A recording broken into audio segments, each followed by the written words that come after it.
Good evening, I'm Walter, and welcome to Concrete Block, the podcast where we bring you in-depth analysis and unbiased reporting on the day's most important stories.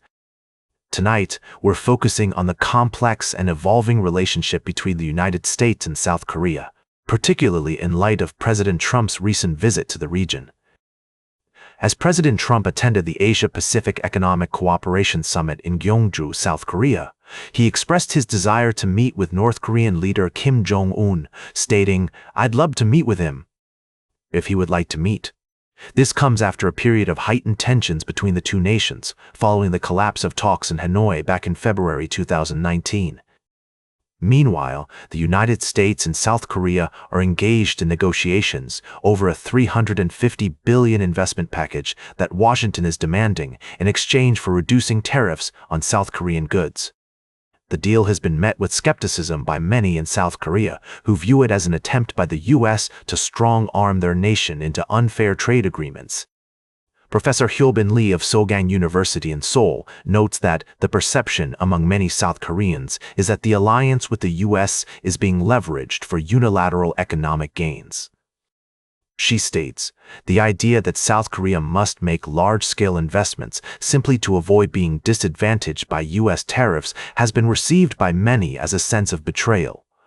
Former politician Kim Song-woo agrees, saying, "The U.S. is asking Korea to make the investment mostly in the form of cash, while Seoul wants it in credits. The total amount is about 65% of our total GDP, and if Korea agreed to that, it could have an enormous negative impact on our financial stability." As these negotiations continue, it's clear that both nations are seeking to protect their interests. We'll be keeping a close eye on developments and bringing you updates as more information becomes available. We'll be right back with more of today's top news on Concrete Block. Welcome back to Concrete Block. We're diving into the world of fast food, where the battle for dominance is heating up. KFC, once the king of fried chicken, is facing stiff competition from newcomers like Popeyes and Raising Cane's. In an effort to catch up, KFC is considering a drastic change, ditching the bones. The idea may seem counterintuitive, given that KFC's signature dish is its finger-licking good fried chicken on the bone. However, with consumer preferences shifting towards boneless meat, KFC is looking to adapt. The company has already introduced a spin-off concept called Saucy by KFC, which focuses on chicken tenders with a variety of dipping sauces. But not everyone is convinced that this is the right move.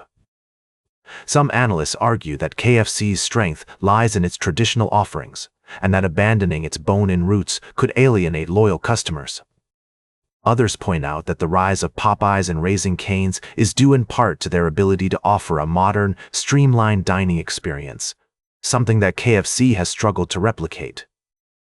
It's worth noting that KFC's parent company, Yum, has invested heavily in its other brands, such as Taco Bell, which has seen significant growth in recent years.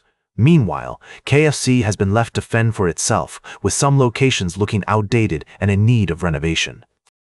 As the fast food landscape continues to evolve, it will be interesting to see whether KFC's pivot towards boneless meat pays off. Will the company be able to regain its footing and attract a new generation of customers, or will it lose its way in the process? Only time will tell. Welcome back to Concrete Block. As we wrap up today's show, we're shifting our focus to the climate crisis and a recent statement from billionaire Bill Gates. Gates is calling for a strategic pivot in the effort against climate change, suggesting that the world should move away from focusing solely on limiting rising temperatures and instead prioritize efforts to prevent disease and poverty. According to Gates, the current approach to climate change is too narrow, with too much emphasis on near-term emissions goals. He believes that this doomsday view of climate change is misguided and that the real challenges facing humanity are poverty and disease. Gates argues that by addressing these underlying issues, we can have a greater impact on improving lives, particularly in the poorest countries. This perspective comes as the UN has announced that humanity has missed its target of limiting global heating to 1.5 C, with devastating consequences predicted for the world. The UN Secretary-General, Antonio Guterres has warned of the urgent need to change course and reduce emissions to avoid catastrophic tipping points, such as the destruction of the Amazon rainforest. While Gates's viewpoint may be seen as a more optimistic take on the climate crisis, it's essential to acknowledge the complexity of this issue and the diverse range of perspectives involved. As we move forward, it's crucial to consider multiple approaches and prioritize both short-term and long-term strategies to mitigate the effects of climate change. That's all for today's Concrete Block. Remember to like, share, and subscribe, and until next time, stay informed.